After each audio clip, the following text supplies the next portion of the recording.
Ang lakad natin ngayon mga katodo is a make or break na lakad. Ngayon natin malalaman kung di-decide na ba talaga tayo na pakawalan na itong ating motor. Ay, nakakapanghinayang kung bibitawan ito kasi kagaya ninyong lahat, may mga sentimental values ang ating mga bagay-bagay at itong motor na to ay may malaking sentimental value para sa akin, para sa kay OBR lalo. Eto na guys, moment of truth na tayo guys. Tignan natin kung gagana mga kachodo. Pag hindi, nako, goodbye ang ating 2,300.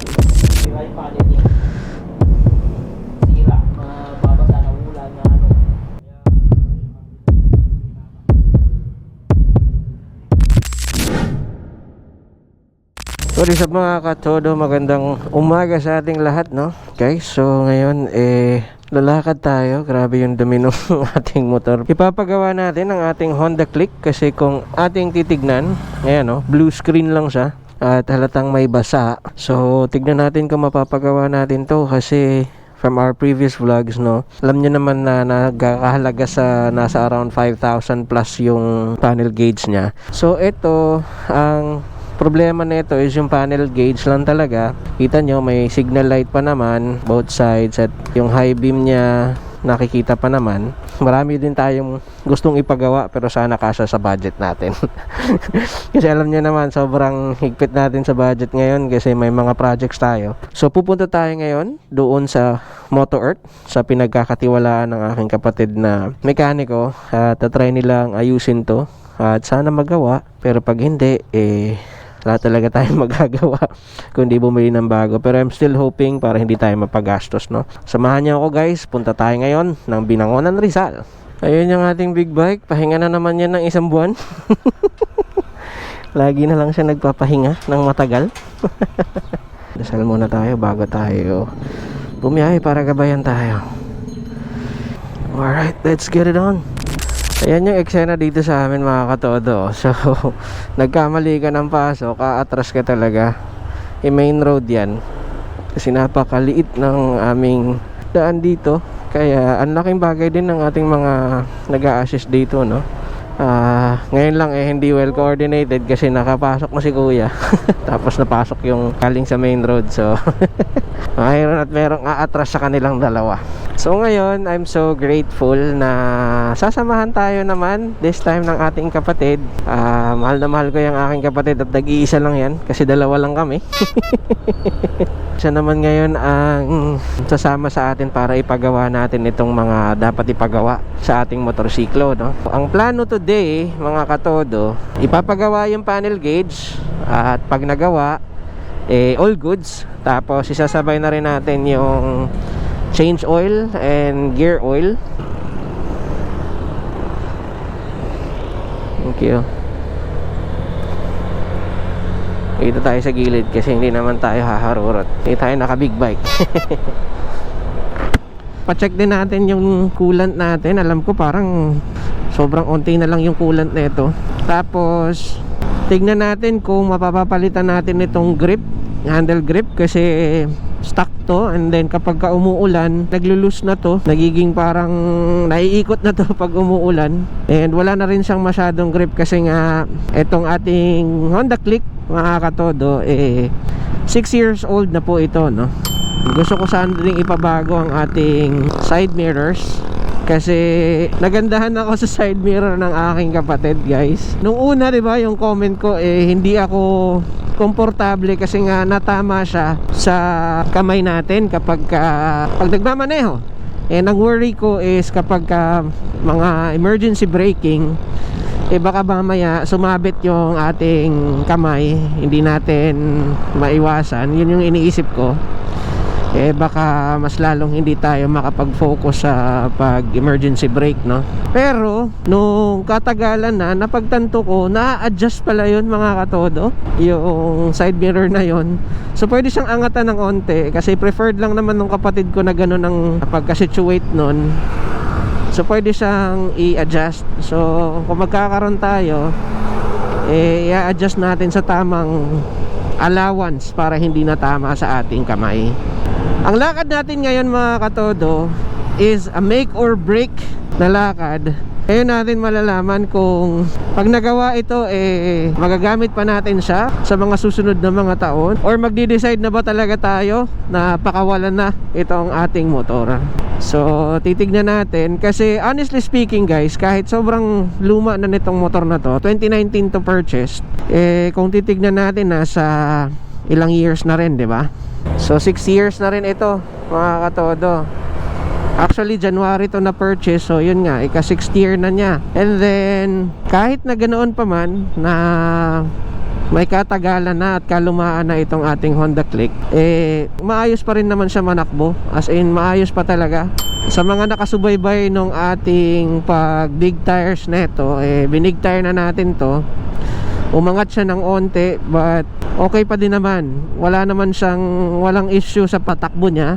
Walang issue so far, and I'm hoping wala. Kasi nga naman, ang gamit naman itong motor na to, bahay opisina lang. So hindi talaga to ginagamit sa mga long rides, mga ganon. And ano yun? May pumuputok.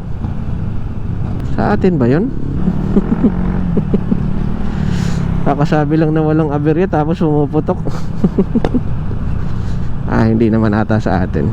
So before nasira ang panel gauge na ito mga katodo, nasa around 11,000 pa lang ang tinakbo nito, kahit na 6 years na siya, no? Gawa nga ng bahay opisina lang. And ako lang naman kasi talaga, honestly speaking, ang nagmamaneho sa bahay. Si OBR, kay OBR talaga to. Pero nung nadisgrasya siya, nadulas siya sa mga steel plate, doon natakot na siyang mag-drive, kaya hindi niya ito namaneho. Yun din yung rason actually kung bakit natin nabenta yung isa pa nating scooter, yung Honda Beat. Kasi nga ang dami ng scooter, ang hirap i-maintain. Ito mas malaki-laki to kaysa sa Honda Beat, so mas malakas siya ng onte sa power, no? Kaya ito yung mas preferred natin. Ngayon, kapag nagawa itong panel gauge natin, malalaman natin kung ilan na ang tinakbo nito simula nung nasira ang panel gauge. Ang concern ko lang naman kasi guys din, apart from hindi natin nakikita yung speedometer natin, nahihirapan din tayong magtansya kung may gas pa ba yung motor, kasi wala na nga tayong makita sa ating panel gauge. Isa rin yan sa rason kung bakit gusto nating maayos ang ating panel gauge. So let's hope and see kung magkano ang aabutin natin ngayon, at sana hindi rin ganun ka-traffic at hindi tayo maligaw kagaya nung una nung naka big bike tayo from our previous vlog. Naligaw tayo, mali pala daw yung dinaanan natin.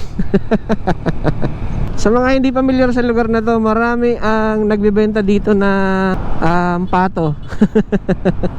Pato rin ba sa Tagalog yon? Itik, o ganun, itik.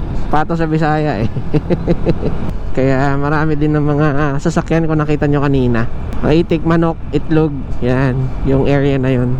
Sana lang hindi ganoon ka-traffic kagaya no previous vlog dito sa may barkadahan. Pero maliit na motor naman ang dala natin, so makakasingit-singit tayo kahit papaano.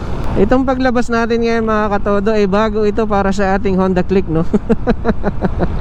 Kasi nga hindi ito nalabas ang ruta na ito, bahay opisina lang. Itong pupuntahan natin ngayon sa Binangonan, itong shop, first time ito ng ating Honda Click. Ngayon lang ito nakalayo-layo ng ganto kalayo. Mas okay ngayon ang biyahe kasi walang masyadong traffic. O, di ba? Maluwang dito banda. Kung magkakaroon man ng traffic, doon yan sa may bungad na.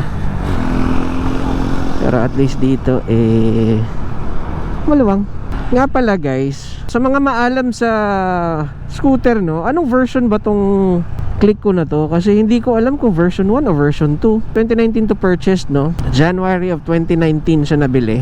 Maraming nagsasabi based from our previous vlogs actually, na ito yung gamit natin, version ano daw to, version 1. So hindi ko sure kasi nung nagtingin din ako ng mga panel gauge sa online, sa Lazada at sa Shopee, hindi ko alam kung ano ang isa-search kong panel gauge kasi merong iba-ibang versions, no? So ayun, nag-aalala ako na baka pag bumili tayo ng panel gauge ng version 2, hindi pala siya pwede sa version 1. So yung mga ganong moment, masasayang yung pera natin. May kamahalan pa naman yung pyesa na to, nasa 5,000 based dun sa na-search natin ha, nasa mga 5,000, 5,000 and up. Yung kapatid ko naman, may sinend siya sa aking isang vlog. Ginawa niya, inayos niya ang panel gauge ng isang Honda Click. Parang Motoshop sila. Ang ginawa niya is binlower lang, and then pagkatapos binlower, gumana naman. Tapos nilagyan lang ng sealant itong mga buttons na to. Kasi dyan, dito daw pumapasok yung tubig nga pagka malakas ang ulan. Dyan daw pumapasok. Pero according dun sa vlog niya, dapat hindi daw pinatagal or dapat hindi patagalin kasi may part dito sa panel gauge na nasusunog. Ngayon ang worry ko, kasi ilang buwan na tong ganito mga katodo, actually third quarter pa lang ata ng 2024, nawala na siya ng display. Pero may backlight pa rin naman, yung entire display lang. Ang worry ko yun nga, dahil nga dun sa vlog na sinabi niya, baka mamaya niyan, dahil nababad na ng todo itong ating panel gauge, baka nasunog na yung part na dapat hindi masunog dito sa panel gauge, and baka hindi na magawa. So doon ako kinakabahan na sana wag naman, sana kaya pang isalba. Titignan natin yan mamaya. Ang dami rin mga kainan dito guys, no? May mga pares-pares. Ayan, no? Subukan natin mamaya. Pero nangako ako ng lunch sa kapatid ko kasi nung nakaraan nilibre niya ako ng lunch. Ngayon ako naman ang manlilibre. By the way, itong ating Honda Click pala mga katodo, all stock pa po talaga ito, no? Wala akong maalalang pinamodify ko dito. Wala talaga kahit na ano. All stock ito, all stock engine. Tapos gulong lang talaga yung pinaka binago dito. Yun lang. Other than that, wala na. Andito na naman tayo sa Keep Moving Avenue. Ayan guys, nakikita nyo ba? Keep Moving Avenue.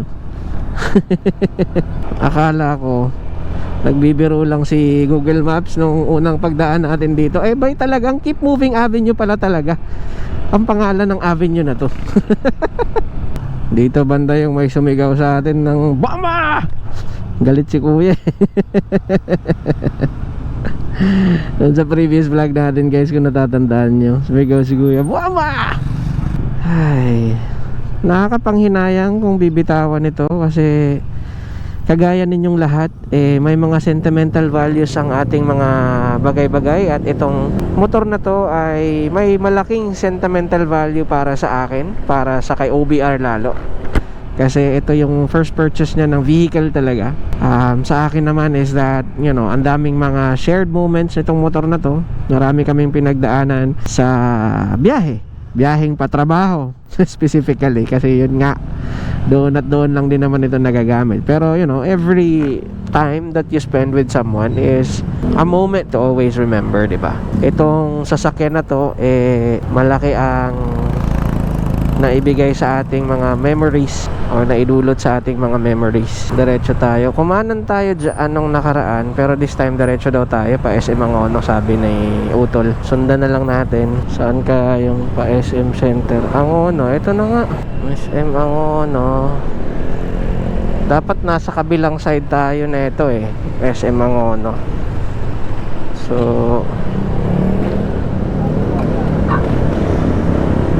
saan ba tayo na ito?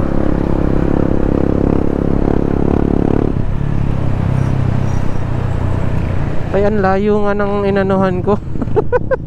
Straight lang pala yun, tapos kakanan ka lang dito.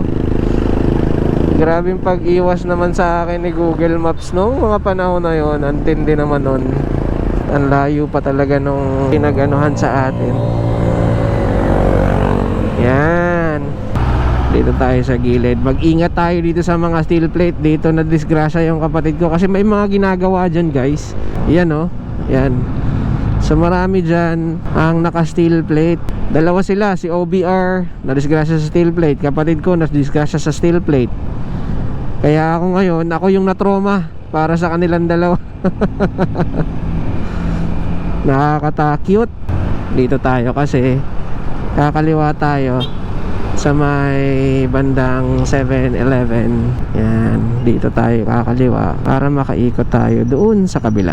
Sabi ng kapatid ko bawal dumiretso dyan, so kailangan nating kumaliwa.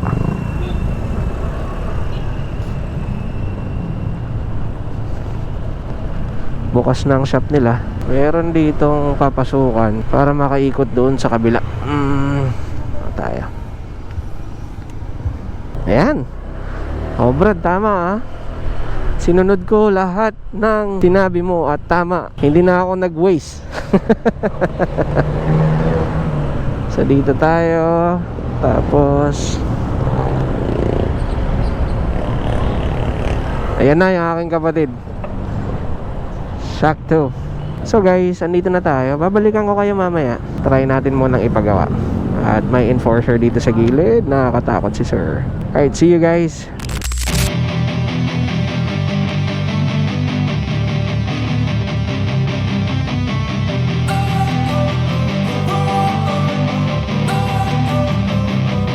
Don't wanna sleep in, cause I got something to prove. I gotta take what I hate and finally make a move. I think of you and all the shit you don't do. Well, I'ma make hella sure that I don't become you. I have no regrets, yeah, I'm tired of my... Yo, what's up mga kadodo? So ito na nga guys. Ayan yung itsura ng panel gauge natin, no? So sobrang naano siya, babad. And hindi na gumana, hindi na nagawa ng paraan. Ngayon, may na-contact naman tayo sa Facebook Marketplace, no? And pupuntahan natin sa may Wheeltech Cainta. Yung motor natin, yung Honda Click, nandoon pa sa shop. Ito, gamit natin ang motor ni Utol. Iba na yung arangkada nito. Smooth ng arangkada, oh. Nice, nice. Lakas ng brake. Bagong palit yung brake niya. So may nakita tayo sa marketplace, 2,300, genuine siya na pang V2, no? Honda Click V2. Tingnan natin mga katodo, sana kumasya at pupwede siya sa ating Honda Click para matapos na. Kasi ang tagal na ng pagtitiis natin wala tayong panel gauge. Eto na guys, moment of truth na tayo guys. Tignan natin kung gagana mga kachodo. Pag hindi, nako, goodbye ang ating 2,300. Di na ako maghubad ng helmet para kung sakaling kailangan nating ibalik agad, ibalik na natin agad guys. Eto na. Subukan natin para ibalik ko. Sige sir, i-video natin.